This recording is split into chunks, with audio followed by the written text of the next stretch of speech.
Jésus a fait carême, il est allé au désert, et il est allé au désert juste après son baptême. Juste après, alors le baptême de Jésus, c'est pas comme notre baptême chrétien, le baptême de Jésus, il est unique, mais le baptême de Jésus, c'est ce moment capital dans la vie de Jésus, où il reçoit de Dieu son Père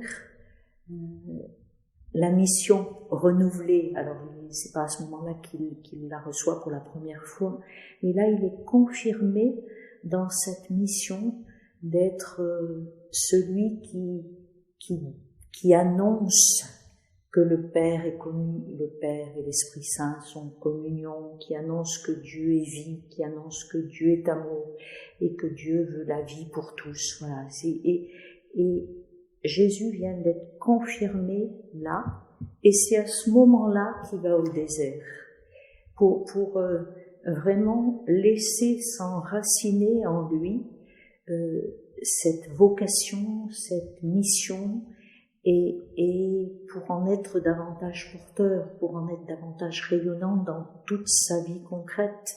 Et après, c'est pas pour rien si on va regarder comment Jésus rencontre un aveugle, comment il prend le temps de s'arrêter alors qu'il est en marche, enfin, voilà, des choses très très concrètes. Et le temps du carême pour nous, c'est un petit peu ça. C'est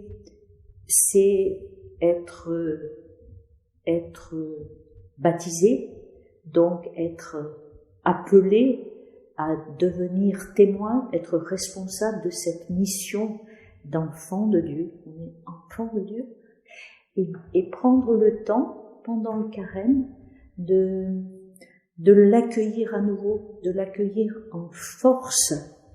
Et pour après, et ça passe effectivement, oui, par la Semaine Sainte et par l'annonce de la résurrection, et pour pouvoir en être davantage rayonnant. Et donc, du coup, la démarche du carême, c'est bien ça, c'est de pouvoir intérioriser, accueillir davantage la vie de Dieu et regarder comment je la porte en moi, et pour en être davantage porteur, pour en être davantage témoin, en être davantage rayonnant. Voilà. Le carême, c'est pas d'abord de regarder à quoi je vais renoncer. C'est pas sans importance, hein, parce que c'est lié aussi au fonctionnement du corps, au fonctionnement de l'intelligence, voilà, et notre fonctionnement très concret. Mais c'est d'abord de se plonger au cœur de la vie de Dieu. Et comment je suis vivant de Dieu? Et comment je peux devenir plus vivant de la vie de Dieu?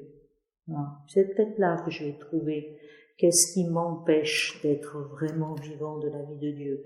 Et que donc, du coup, ça, je vais l'écarter un peu.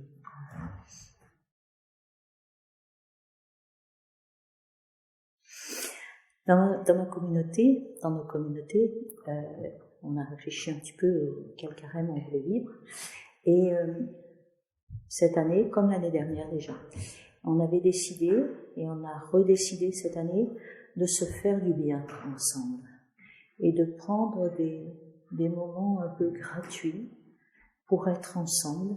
Parce que justement, dans un monde qui est un peu bousculé, et une communauté, elle est incarnée dans un monde qui est un peu bousculé, on a besoin de se faire du bien. Alors oui, je souhaite vraiment, j'aimerais vraiment que la communauté paroissiale de Saint-Jean, elle puisse se faire du bien dans le temps du carême.